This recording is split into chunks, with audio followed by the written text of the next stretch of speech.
Awesome. All right, guys. Thanks so much for joining me on a Monday night. As always, I try and bring as much value as I can. And just from the outset, I'm going to put it out there.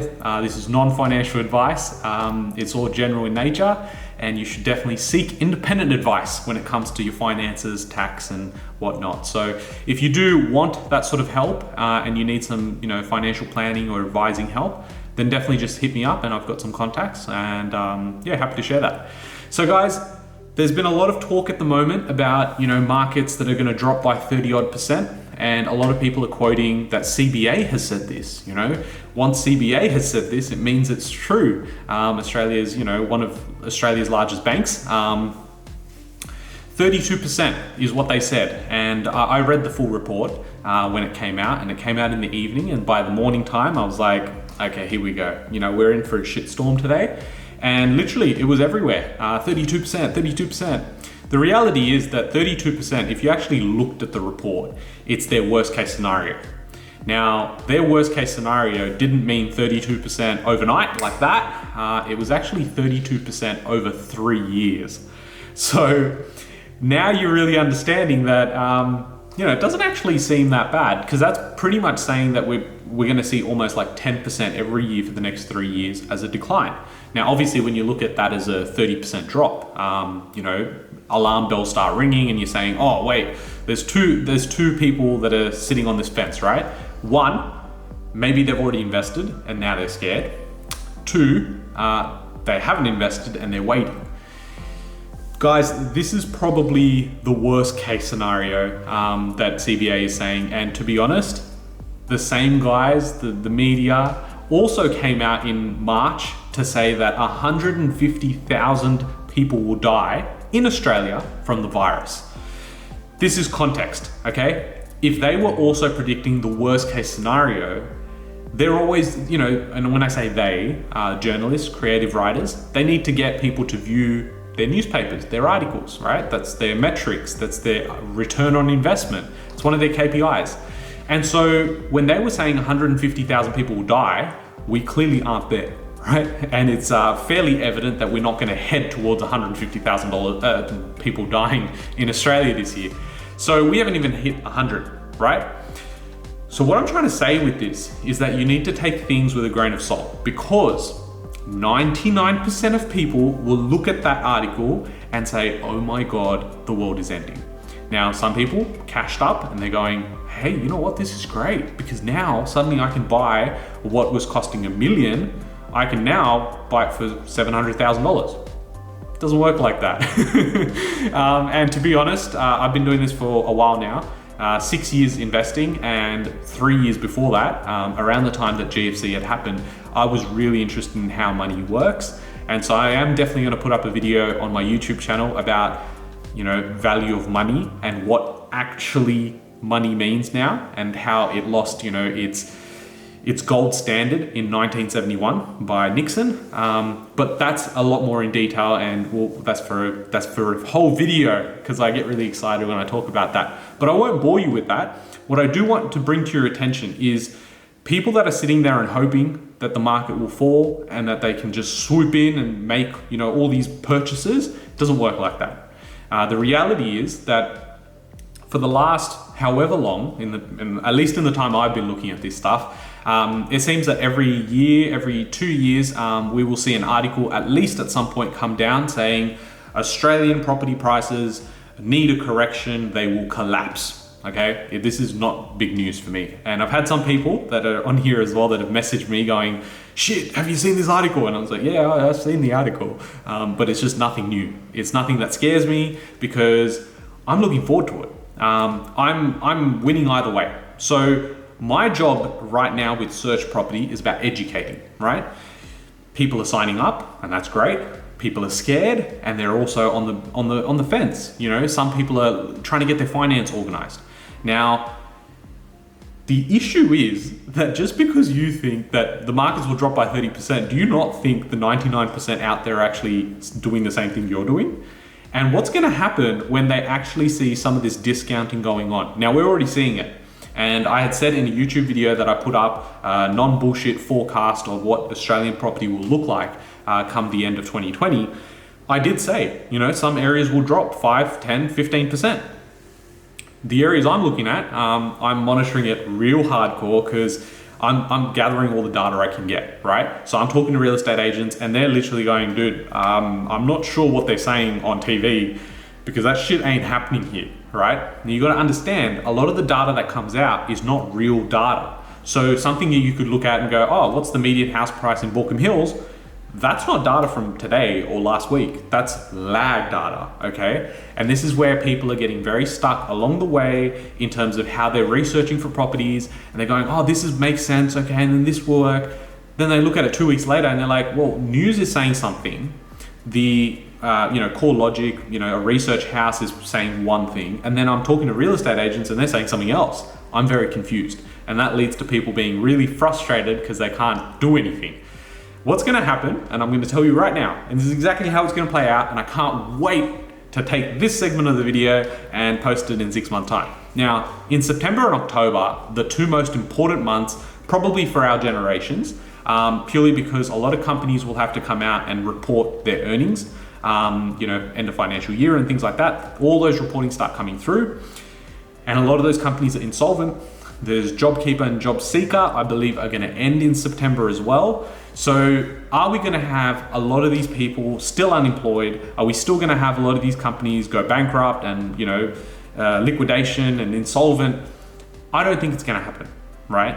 The economy is propped up on fake money, as I've been saying for the last few weeks, but the government cannot simply allow it to fall through the cracks. 32% is what CBA was saying over 3 years. I'm gonna ask you a question right now, and think about it logically, yeah? If CBA truly believed, right, and these banks truly believed that the market is gonna capitulate and the housing market is gonna collapse, do you think they would still give out loans?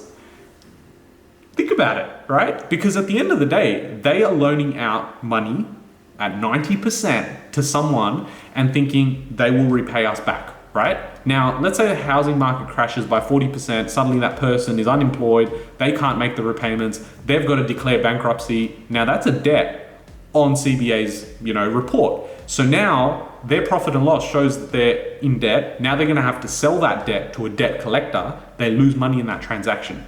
So unless they're 100% sure about what's actually gonna happen, they won't lend out money. Now I know for a fact, banks are lending out a lot of money. Now, yes, it is a lot less than what it was before, but you've got to start asking yourself these questions, because if you start thinking exactly how you've been thinking and, the herd mentality, this 99% of people are going to think, well, then you're going to get 99% of the, results that they're getting. And what happens in 6 months' time is we're really going to go like that, right?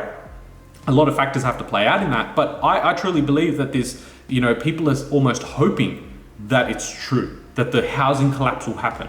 I've seen this year in, year out. People are gonna have this hope that it's gonna drop because that's their best case scenario, right? They're sitting and hoping that the market can drop so they can finally enter, because they missed out 3 years ago, they missed out 5 years ago, and now they're in a position to actually act. Problem is, there's gonna be investors, hungry sharks. I'm telling you now, if you guys don't know these people, I'm not trying to scare you, but I know that there are people that are cashed up on a lot more money than you and I have, right?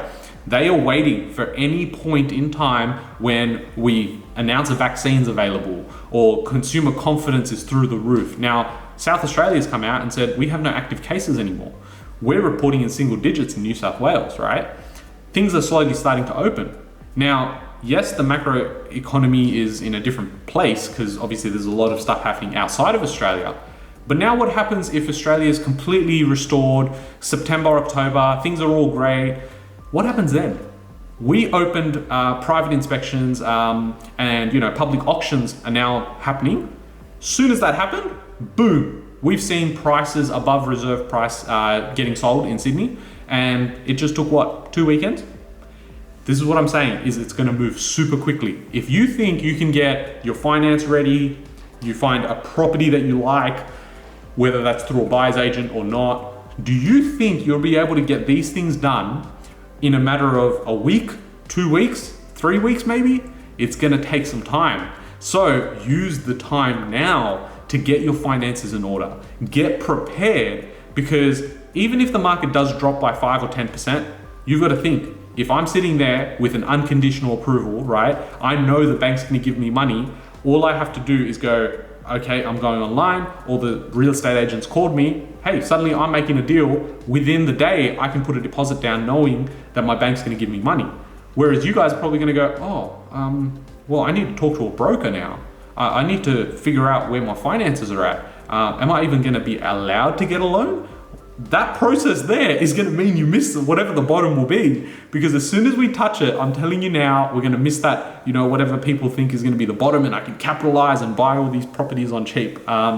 So what I'm saying is, the same way that, the newspapers and magazines, editorials are all saying that the virus was going to be massive and it was going to affect us in Australia, it didn't. Their job is to give us the worst case scenario, because negative news is louder than positive news, right? So now, as soon as we get through this process, I'm telling you now, we're going to go through a process where they are saying we're going to decline and it's a collapse, followed by a week later going, oh my God, FOMO nation, everyone needs to get into property because we are in boom nation and everything's going to go up now. And then it's just going to create chaos. If you've seen any of the other videos, I'm very strong in terms of my opinion on how they are devaluing money. Now, with something that they've been announcing, their fast moving approvals for new buildings, new construction projects, government infrastructure in all these areas, the New South Wales, Victoria, Queensland. People on the outskirts are, going, oh, that's great, the government's helping us secure more jobs and shit. It's not the case. Now we're going to have an influx of supply come in the next 2 to 3 years, right? With an expectation that migration is going to pick up after all this shit's over. Guys, read between the lines. There is a lot happening there. And if you simply go, oh, well, I'll spend 5 minutes looking on news.com or, watch Channel 9 at 6 o'clock, it's simply not going to cut it. And right now, if we are going through a pandemic, just imagine for a second, if you're able to take advantage of the situation when things are bad, think about what your life looks like in 2 to 3 years when things actually look good. If you can now dominate and be fast with your hands while things are down and everyone else is, crying and saying, oh my God, it's the pandemic, I can't do anything, I'm scared. Guys, we are educated, we have the internet now and we have a lot more at our disposal. So now take advantage of that. You've got me as a resource, whether you want to engage in a buyer's agency service or not. I'm happy to have a chat. Anyone that's on here that's had a video chat, a Skype session, or a phone call, they know that I'm not doing this with an expectation that you're going to come in and join me and pay my buyer's agency fee without any questions. I'm wanting to have these conversations because it leads somewhere. I want you guys to be more educated so that you can make active decisions moving forward. Now, in terms of regional versus capital cities, I won't spend too much time. I will make a video on this on my YouTube channel. And if you guys haven't checked out any of the past weeks, I've been doing this for 10 weeks now, live sessions on Mondays. Just put it on in the background, have it playing, whether you want it as a podcast or whatever it is. Get educated. There's a few nuggets of gold in there and some value there. So definitely go and check that out. But what I want to say about regional and capital city properties is you've got to understand the mindset. If you're living in the capital city, like we are, right, in Sydney, is if you are traveling 45 minutes to go to work, if you now have to travel an extra 10 minutes, you're okay with that, right? Because you're already traveling 45 minutes, now you're going to travel 55. But now I can now build my own house. Or I've got a new house and land, all this land's been chopped up 2 suburbs down. What the problem is with that is that we keep moving out further west, right? And so as we keep moving out further west, people are going, oh, cool, my suburb's gonna grow. The truth is there's an element of supply and demand, right? So if supply outstrips demand, we're gonna have price pressure to push it down. Now, with all this government spending for new homes and new land that's going to be available and their fast process for DA and council approvals, we're going to have a lot more supply in the intermediary, right? In the short term, we're going to have influx of supply. On my Facebook page for Search Property, I shared what is called vacancy rates. And That is very important as an investor to keep an eye on.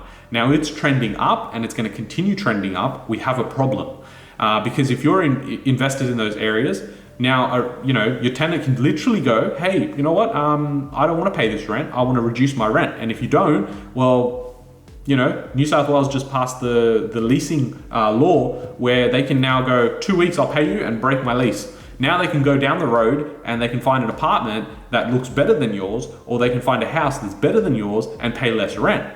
Suddenly you have a problem, my friend, because now what are you going to do? And so this is why when I'm looking at capital cities and what they're doing here versus what's regionally happening, regionally we are almost, counteracting the economic downturns or shocks. We're insulated. We're not having as many virus outbreaks or, corona cases in those areas. So suddenly people in in regional centers, they're still, doing what they need to do. And for them, they have a mindset that they want to travel 10 minutes to work. So now location becomes important. I want you to think of the areas we are buying in, right? They're not mining towns, right? Let's get that straight. Regional centers are pretty much what Newcastle, Wollongong, Gold Coast all looked like 5 to 10 years ago. Back then, people were like, nah, it's not going to grow. It's shit. It's a regional center. Buy in Sydney, buy in Melbourne. Guys, have a look on realestate.com. Newcastle, you cannot pick up a decent 1-bedroom unit for less than $450,000, right? Anyone that goes and tells me units don't grow, it's a load of shit, because 10 years ago, it wasn't 450,000, right? It was like 200,000. And so as we go through these cycles, we're gonna more and more realize how important these regional centers are. The virus is exposing anyone that doesn't know how to run a business, doesn't know anything about cash flow management in terms of managing a property portfolio. And there's a lot of these, gurus and property people that are coming out and saying that, oh, look at what I've done. Truth is, unless you're actively investing in this market, I wouldn't really care about your opinion. That's why I'm really focused on helping people get some information out there as quick as possible, be as relevant as possible, because right now, guys, we are going through what will be the best time, right? And I'm not just saying that because I'm a buyer's agent. I am saying that because for the last 6 years of investing, and for the 3 years previous to that, actually learning about money and the economy, we are seeing some really weird shit happen, right? And if you can be on the right side of it and ride through the worst period in terms of, the economy, we're going to be following this up with, 8 to 12 years of economic prosperity.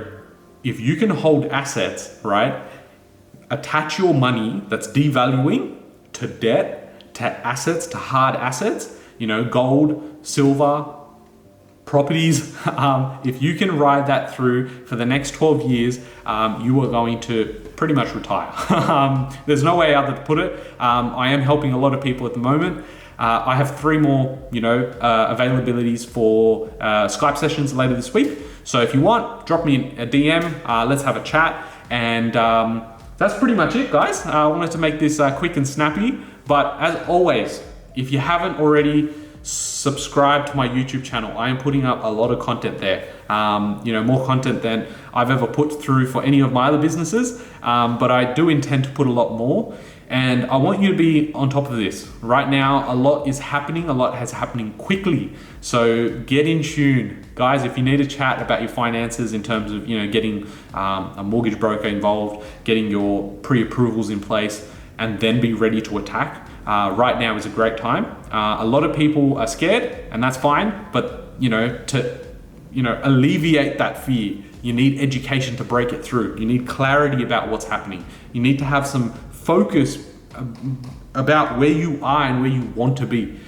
Think about it, because the regret you have from not purchasing 5 years ago is going to become very real. And I think it's going to happen at a tenfold. A lot of people now are going to move out towards regional markets as they become more affordable and realize that, hey, every time there's been an economic shock or downturn, what's actually happened in these regional markets? Have a look, research. If you need some help, I can point you in the right direction. But guys, that's it. That's it from me. If you're really geared up and you really feel pumped, head over to Search Property TV on YouTube, and there's a few other videos on there. So definitely check them out. I'll catch you guys next week, same time, same place. All right, see you guys. Guys, another episode done, Monday Night Live. I do enjoy these. Guys, mindset is very important. We are getting into more confident space. I can see already that people are, more in tune with what's happening. They're getting positive news with the virus and how Australia is managing it. There are a few areas that I'm really looking at. I think there's a lot of growth in these areas that I'm definitely finding at the moment. So, if you guys want to have a chat, then do, hit me up either on Instagram, or there's a link in